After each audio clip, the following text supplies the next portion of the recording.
two very cool individuals that are doing some amazing things that I want you to connect to in the Motor City. On my far left is Andy Appleby. He is the president, founder, commissioner, grand thinker, and the director of fun for the United Shore Baseball, or Professional Baseball League, the USPBL.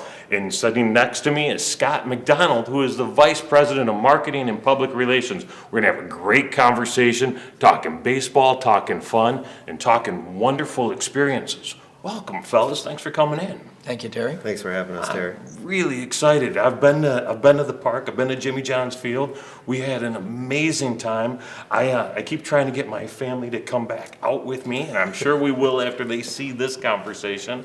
But I want to start kind of even before the league to get people a feel for how something so magical could develop in Utica. And I think I got to ask you, Andy, this is your brainchild. You made this happen. Give us the kind of the genesis there.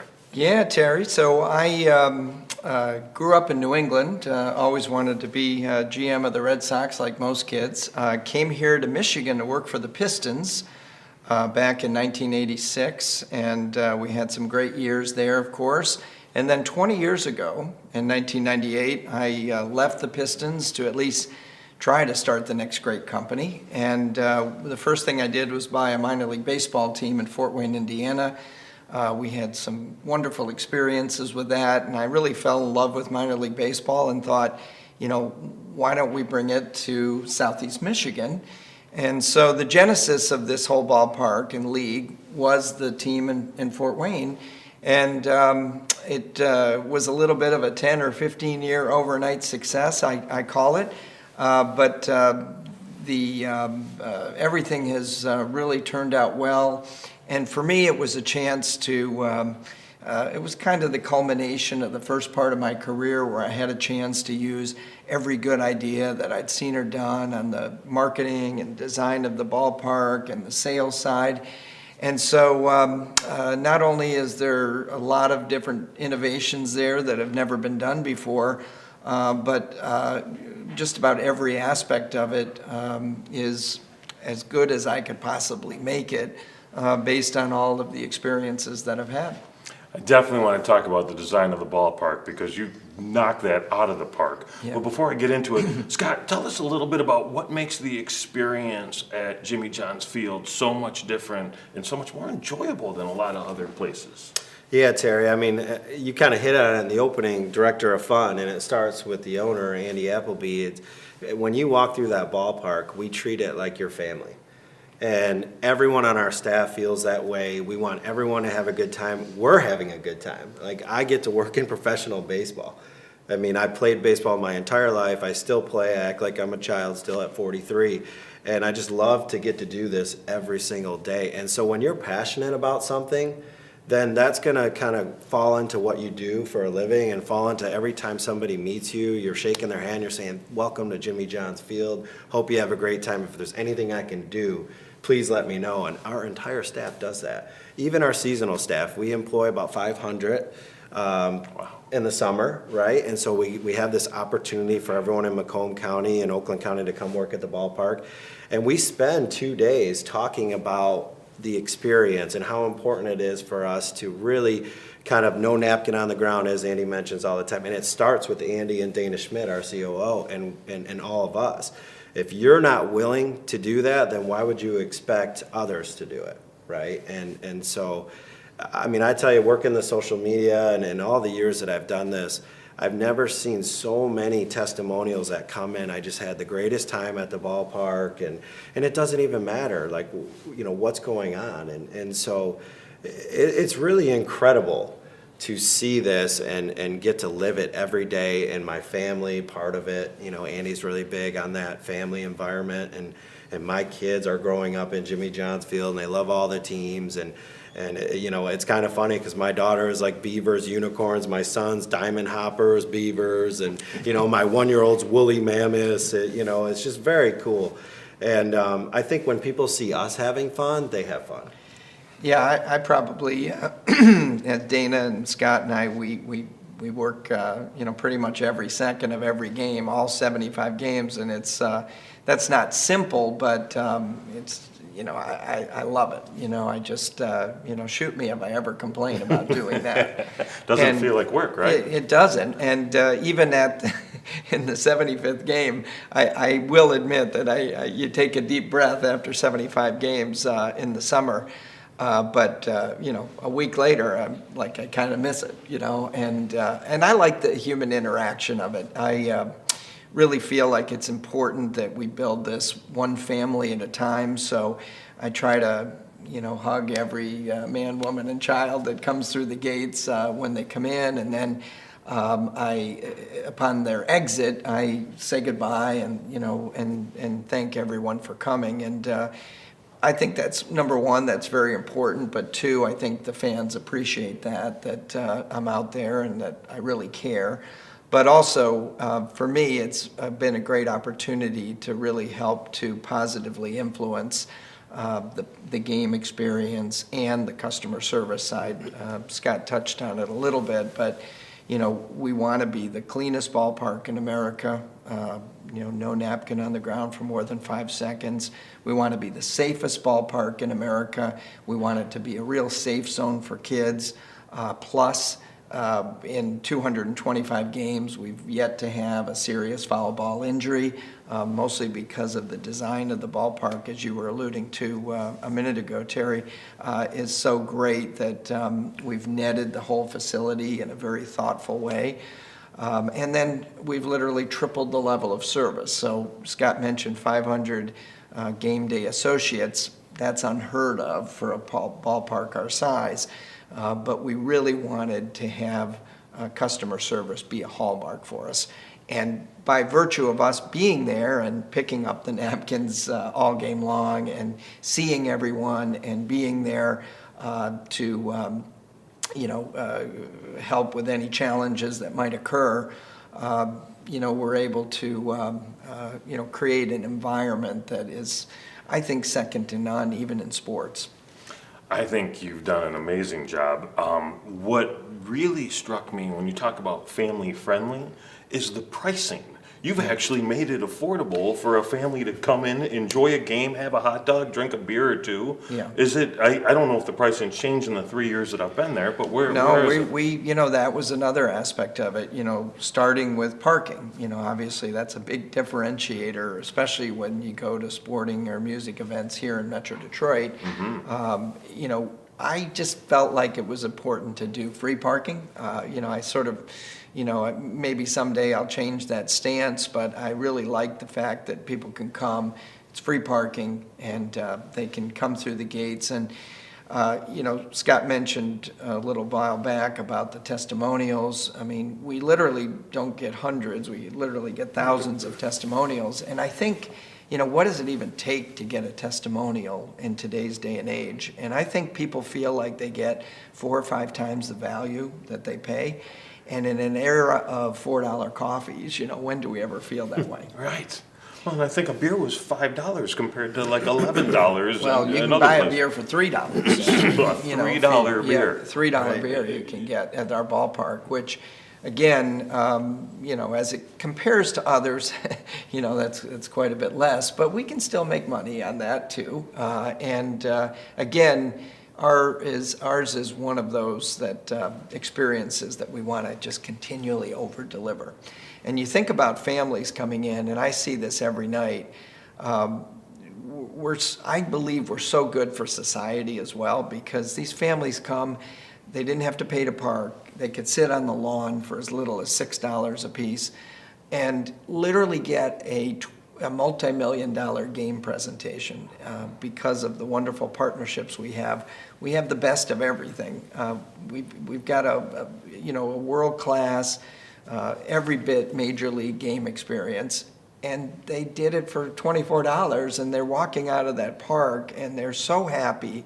And I just feel like we're so positively influencing that family dynamic where the parents are happy. Obviously, the kids are thrilled, but the parents are happy because they were able to give that wonderful world-class experience for virtually nothing. Virtually nothing. $24, you can't get a ticket to a game for $24. Exactly. So that's the quality of play is really, really good. Yeah. Tell me a little bit about the product that's on the field, Scott. Where do these guys come from?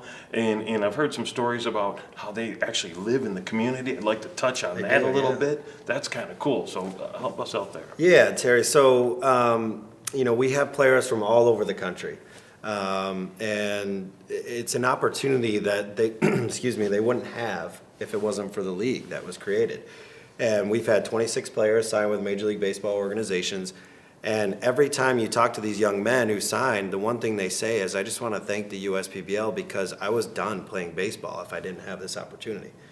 And we just had another young man, Chris Dula, sign, and he was 2 days away from retiring, right? And then he gets signed by the Milwaukee Brewers.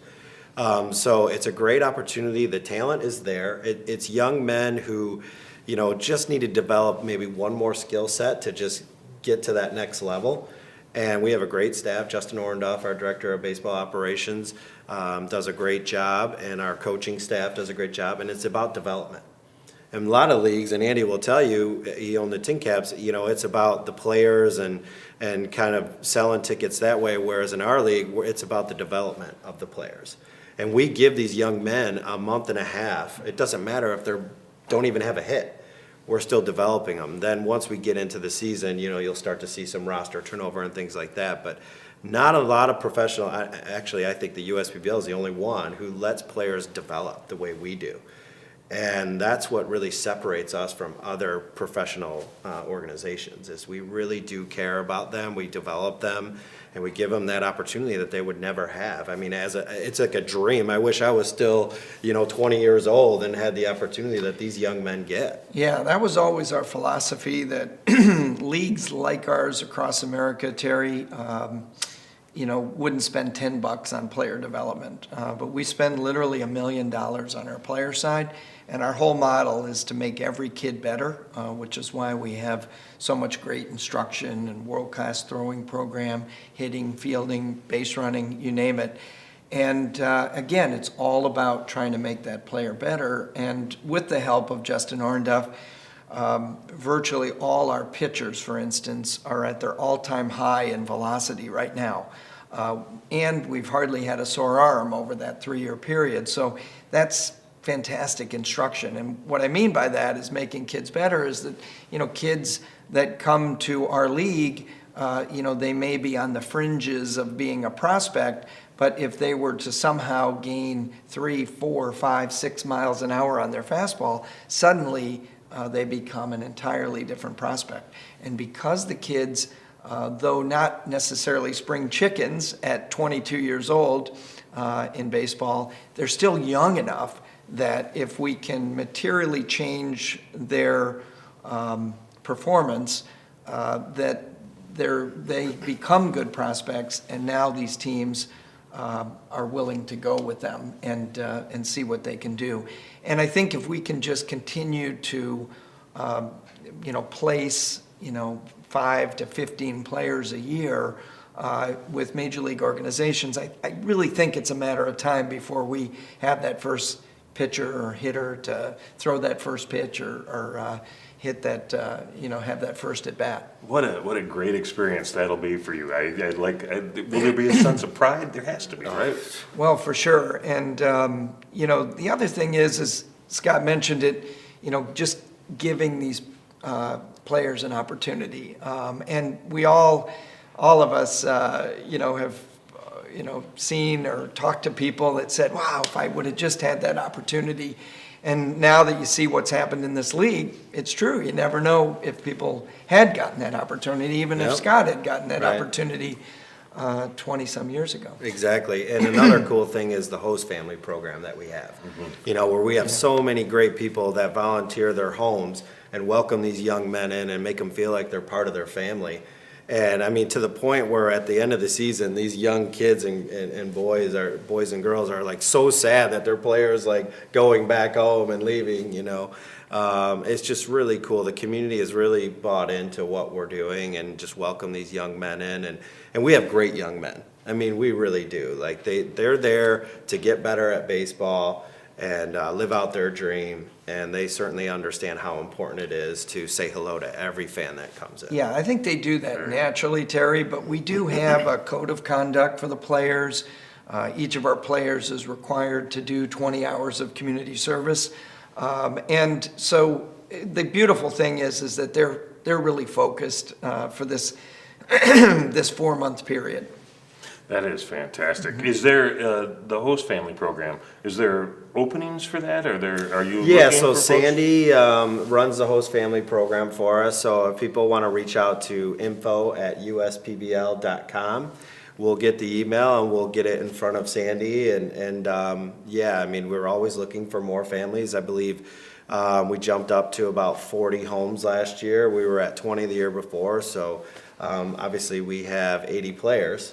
Now, not all are out of state, but even the ones that live in state, we've had a few that, maybe live, Tyler Palm, who plays for the Twins organization now, he lived in West Branch. So he was from Michigan, but he had a host family home. Sure, that makes sense. Got to be convenient to Right. the ballpark. West Because Branch, a you're long spending ride. every day over there, exactly. Right.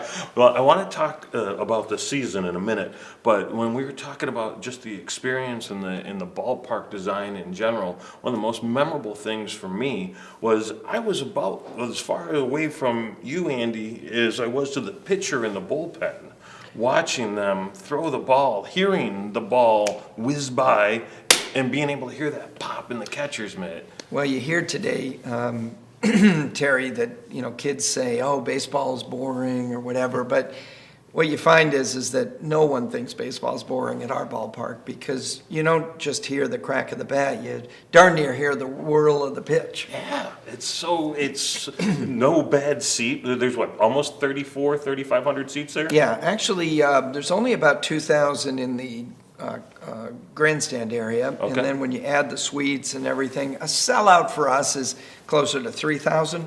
But we can have as many as 4,500, as we've proven, when every lawn area is taken up and all the party areas are taken up. Our grand capacity is about 4,500. Yeah. And you're selling out quite a bit of these We games. are. We sold out 61 of our 75 games last year. And we also had about 1,000 summer picnics, company summer picnics. And, most of our suites sold out even before July 1st.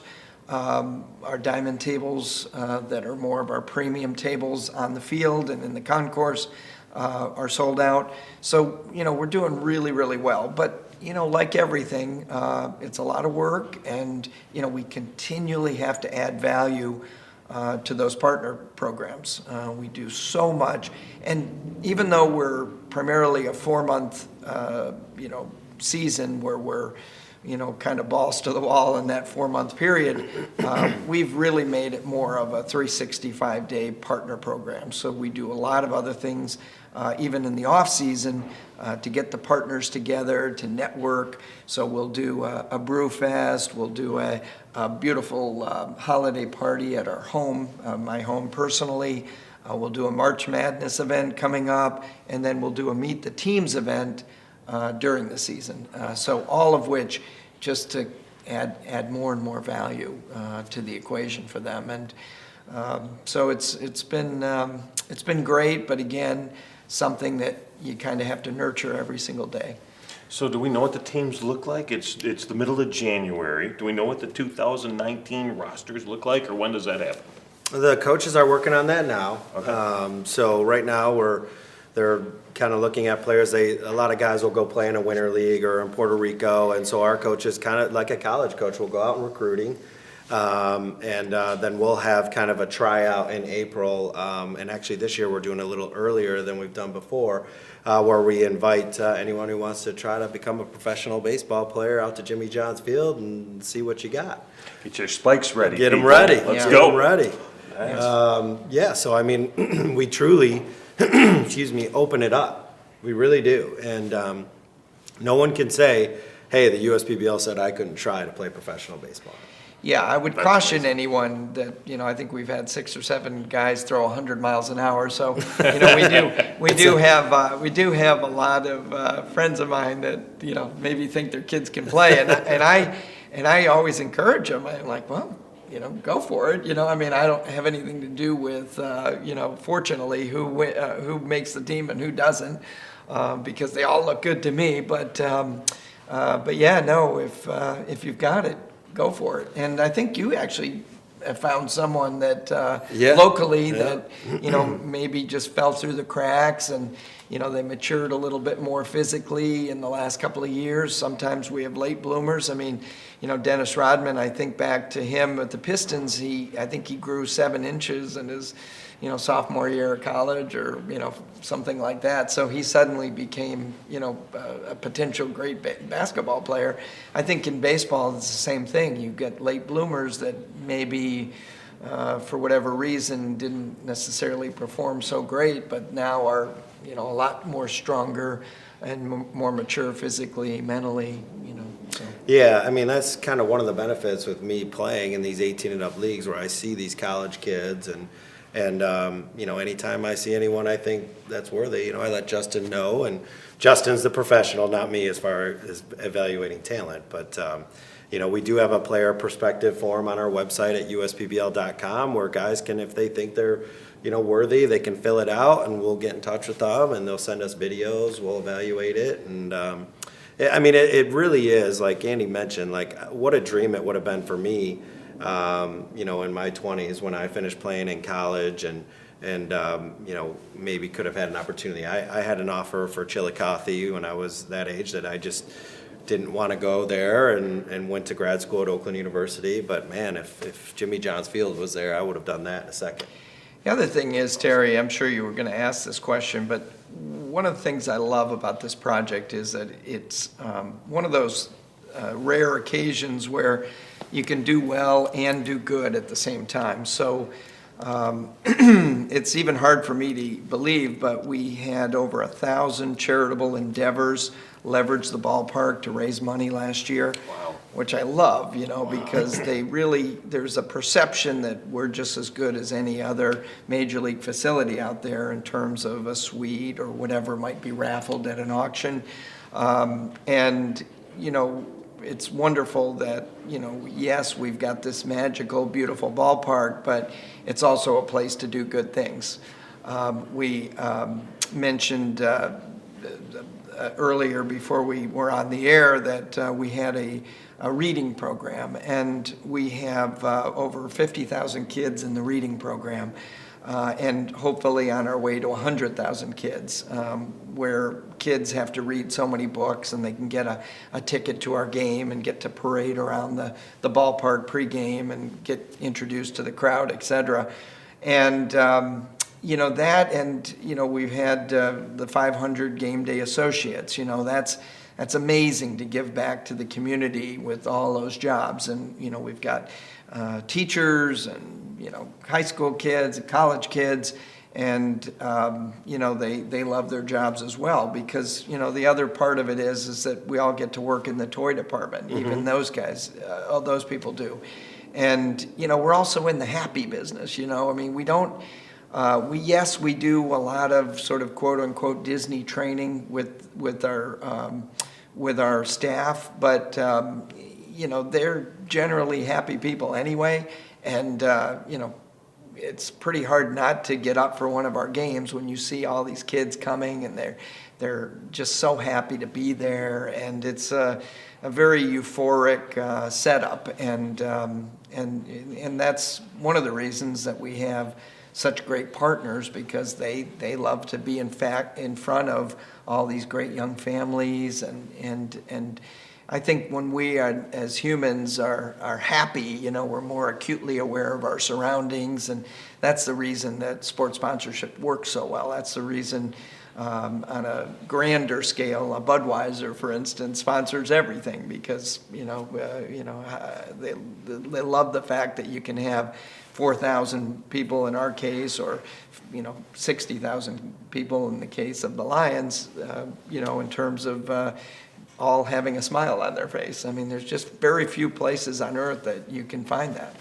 For sure. So Scott alluded to the fact that it starts with you, right? The mindset, the no napkin on the ground, the experience, all starts with you. So philosophically, where's that come from, man? And I want to hear about it from a philosophical perspective, and I also want to hear about it from like a mentor perspective. Yeah. Who did you learn this from?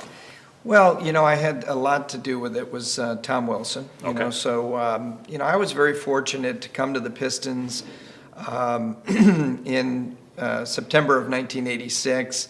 I really came here not necessarily because I thought the Pistons would ever be great or anything, but I came because I knew the Palace would be built in a couple of years, and that I'd get in on the ground level, and I figured there'd be numerous jobs there, of course,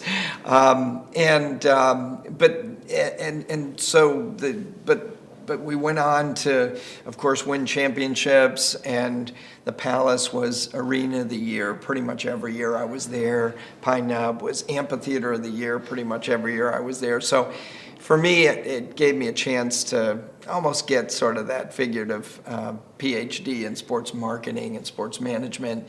And that was one of the reasons that I left there, was just that I was able to achieve a lot at a young age.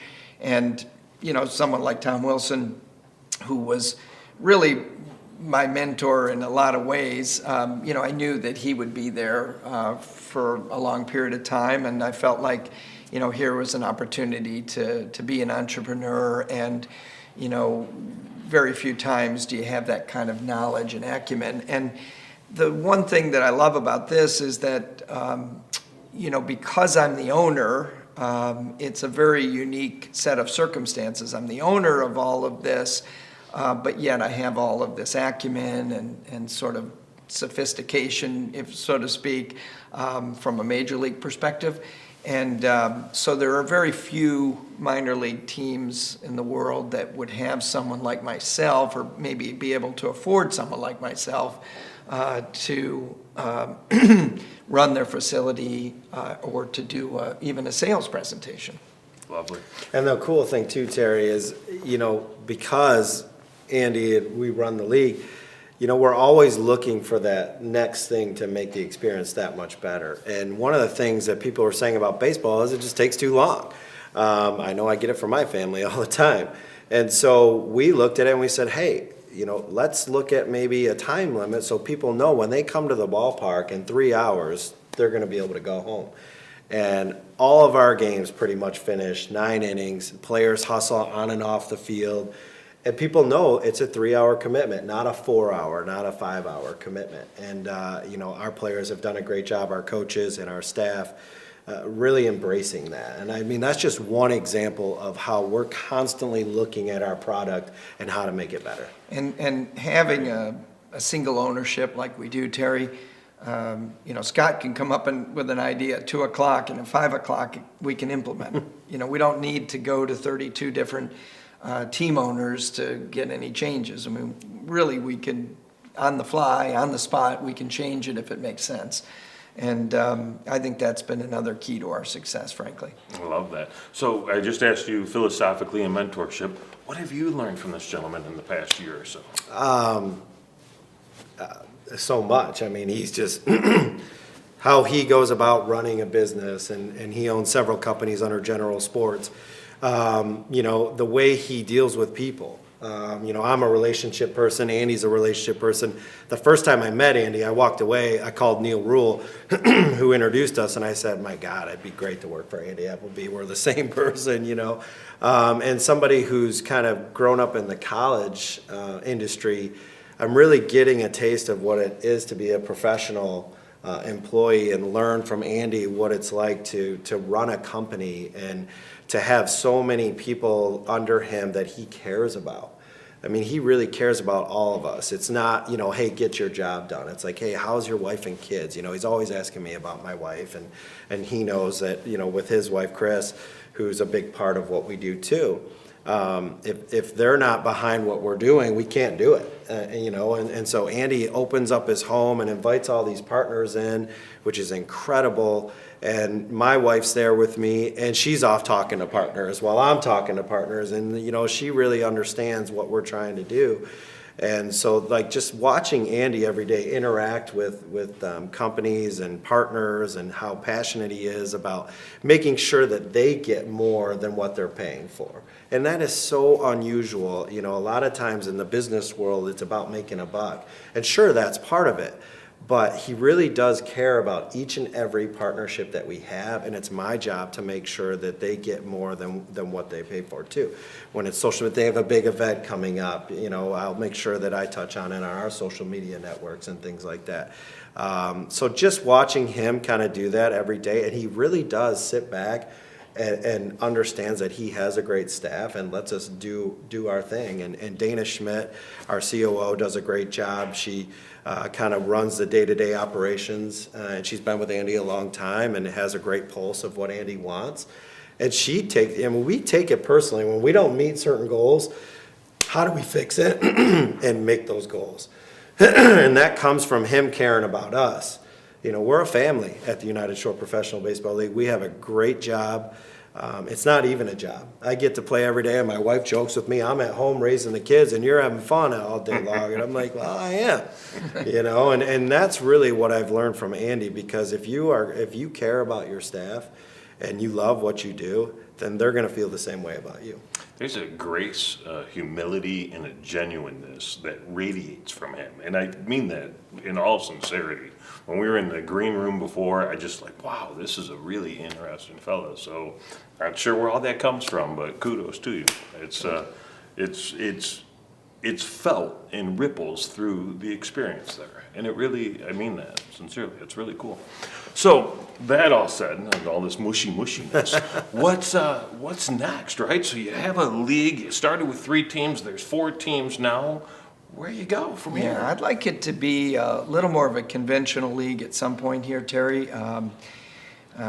We are actively looking for our next ballpark location. So at some point, we'd love to have 7, 8, 9 different ballparks across mostly the Midwest, and be a little bit more of a, as I mentioned, a conventional bus league where we might have 15 to 20 teams in it. But those discussions are not simple because, you know, we're asking for public money in many cases, which has been the norm for minor league and even major league parks, as we all know. But it's a little harder and harder to come about that type of a deal.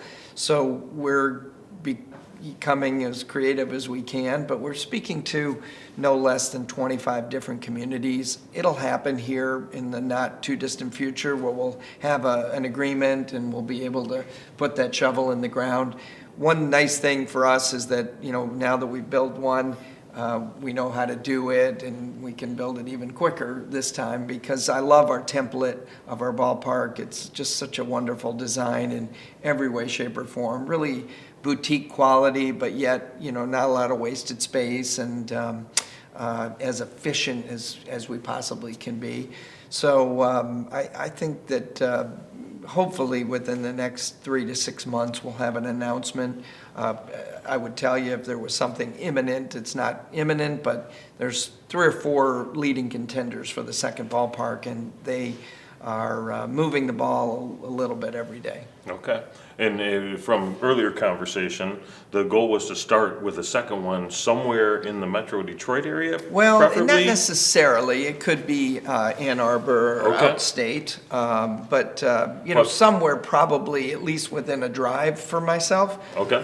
Because I'd like this next one to you know, still have a lot of our interaction. And then from there, we'll either franchise the idea to other cities across the Midwest or just continue to grow out by ourselves. But the second one, I think, is important that that I have an ability to help with the sponsor presentations and summer picnic presentations and those kind of things. And so it's important, I think, that we're at least a 3-hour car ride away. Okay. Talk to us about the partners or the sponsors. Who are some of the, obviously Jimmy John's is the big sponsor. They have the field naming rights, and United Shore is a big sponsor since they named the whole league. Who else is on the list? Who else should Well, we talk about? we have many of the biggest brands in the world, from General Motors and Chevrolet, Ford, Fiat Chrysler Group, Scott's, Belfour, which is a huge international company now, based right here in Birmingham, wonderful company. Budweiser, Pepsi, Dunkin' brands. So you name it, they're with us, and that was something that fortunately I had great relationships, sort of nationally and worldwide.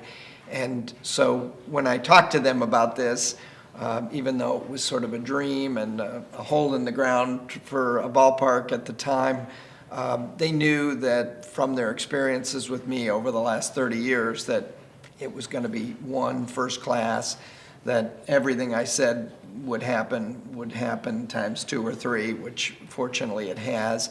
And the very fact that when we opened in our very first game and people came and they saw this magnificent scoreboard and they saw all our major partners, they just, it was a little bit of a self-fulfilling prophecy. And then, Beaumont came in, St. John Providence, which is Ascension, and so many other major brands to be a part of this. And even today, we continue to add partners every week.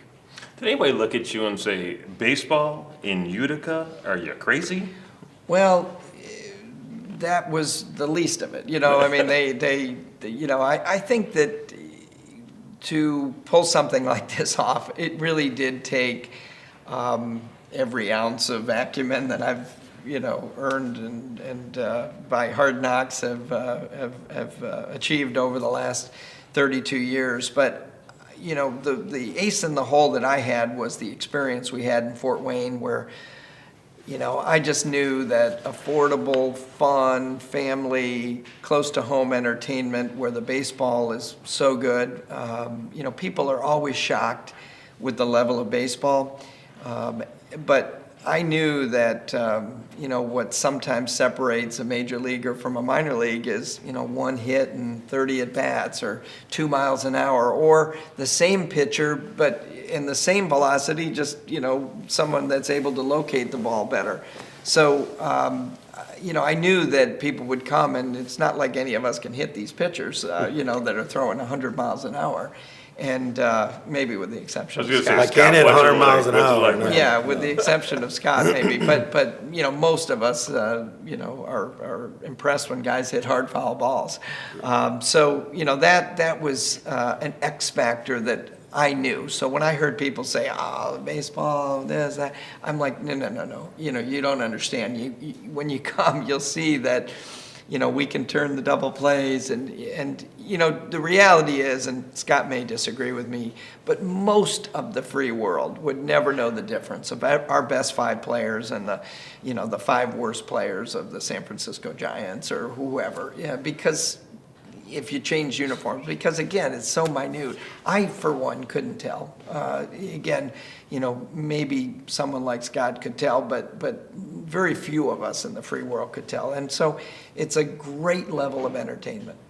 It is high quality, there's no doubt about that. Wow, so we talked about expanding the league a little bit. When's the actual season start for 2019? What's the lay of that land look like? So May 10th is our opener, and Andy did a great job creating kind of the season during the best months of weather for Michigan, and that's something he talks about, and so we don't have those games in April, or those Tuesday night games where, it's hard. You look at these minor league, look at the Lansing, the Lugnuts, some of these teams, they're trying everything in their world to just get people to come on a Tuesday or Monday night. We don't have that. We have weekend baseball, May 10th through September 8th. You know, you just come out every weekend. We have fireworks every Friday. You know, we have Thirsty Thursdays. We have the great drink specials, as you mentioned. Every Saturday we have a band out at the ballpark, live music, and on Sundays we have these characters, you know, from Spider-Man to Batman to, you know, we have a great partnership with Fairy Tale Entertainment that brings all these great characters out. My daughter loves the princesses and all those things, and my son can't get over all the superheroes that are out there. And you know, it really is, you know, because as a baseball player, I don't want to be playing in 40-degree weather. Right. So, you know, it's great that he set it up that way. I mean, And again, that was the experience of being in Fort Wayne. You know, we were part of the Midwest League, so we had to start our games April 1st, like the major league teams. And so when we were with Fort Wayne, you know, we used to pretty much write off the first 2 months of the season because no mom wanted to come in 28-degree wind chill. And so only in a league in which you kind of own the league and you own the teams can you pull this off. But in a perfect world, if you owned the league, you'd want to play all your games, the best weather Michigan has to offer. So mid-May to mid-September, as Scott mentioned. And incidentally, that's probably the best weather in the country during that time period. But then the weekends also is our X factor. So Thursday to Sunday primarily are our games, and that's when, you know, moms and dads aren't working the next day. So not only does it greatly increase the likelihood of success, but our suite holders, our diamond table holders, our sponsors love it because, you know, it greatly increases their likelihood that when they have their suite, their guests, their employees, their customers will want to come with their kids and grandkids. And so that's a great aspect of it. I think the other X factor for us is that we're very unapologetic about it being family, fun, Disney, warm, fuzzy, friendly.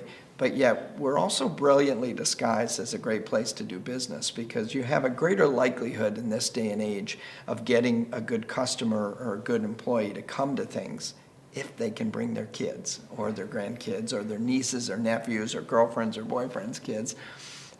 We all have 5 boxes to check before we do anything in the world these days, with as busy as we are. But, you know, usually kids or grandkids are 1, 2, and 3 on that list. So you find that, especially with our suite holders, they get a lot of people coming to things that ordinarily it would be hard to get them to come out. You know, people don't necessarily want to go for lunches or dinners anymore.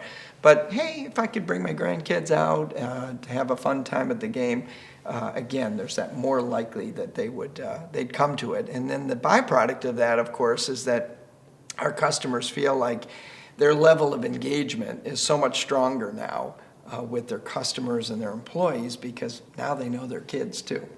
That's fantastic. So there's a lot to what we do, Terry. So then there's lots of things for the kids to do. We were talking about wiffle ball earlier, so Yeah. we had to work toward wrapping up, but I don't want to let the wiffle ball thing go, Yeah. man. So tell us a little bit about that experience. And he's got one in his backyard, Yeah, actually. so I had a Fenway Park wiffle ball field in my backyard for years, and of course I know how great that is and how, you know, not all of us could be Scott and starring in, you know, college and high school and hardball, but we all were great in wiffle ball. You know, That was a terrible wiffle ball. And I had 81 homers one summer. That's a true story. But you know, we built that for the kids. But you'd be surprised how many hamstring pulls we have from that. But it's a fantastic wiffle ball field, and it's just kind of our signature for kids. And you'll talk to a lot of parents that, you know, the only downside is they can't get their kids off the wiffle ball field. Right. But we have not just the wiffle ball, but speed pitch, really cool playground, and you know, as it relates to wiffle ball, all free for the kids. They just love it. And we even have our players, and we didn't even tell them to do this, but our players come down an hour before the game in uniform and throw to the kids. It's really cool, you know, when somebody volunteer. like Chris Dula, who's throwing 102 miles an hour on the field, is down there throwing a wiffle ball and a kid gets a hit. like makes his year, right? Yeah, he's gonna tell all his friends the next day. That's great. That's the only way I would face Chris Carril. With a whipple ball? For sure. Smart Yeah. man. So where do they find you? How do they engage with you? How do they interact with you?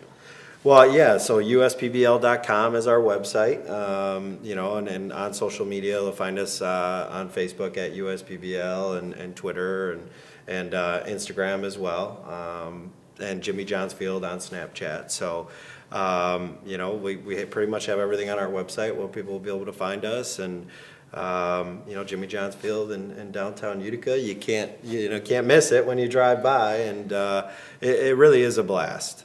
You know, that's one thing I will say. I've never had so much fun working. Yeah, well, thank you, Scott. Yeah, so it's really a Thursday to Sunday schedule, so Thursday night, Friday, Saturday night, and then Sunday afternoon. We have about 7 or 8 Wednesdays as well. Those are night games. So pretty easy to find us, right on the highway, and really from anywhere in Metro Detroit. You can pretty much get there in under 45 minutes. And if you're in the Macomb County area, of course, gosh, you can get there in 5 or 10 minutes. Yeah, you And know one where it thing I'll is. say too, Terry, is on Wednesday nights, you want to see if you can hit one out. We have batting practice on the field after the game. So, you know, on our 8 Wednesday nights, we invite fans to come on out, take their hacks on the field, and be a pro for an hour. Chad Kiesel, if you're watching, we're going on. I want to see it. Yeah, So right. we are going to video it. Yeah. Well, no, never mind. We're not doing it. This has been a great time. Terry, guys. thanks for having It's been us. a great honor to have you both. Yep. Andy Thank you. Appleby, Scott MacDonald, the United Shore Professional Baseball League. You can find them at USPBL.com. Get there the second Thursday in May. Season starts. It's going to be a great time. Friday. Thank you. Friday. We open not on a Thursday. Friday night, yeah. This is why we don't let me do this, right? Friday. It's the second Friday. Thank you for paying attention. Motor City Connect Podcast. See you soon.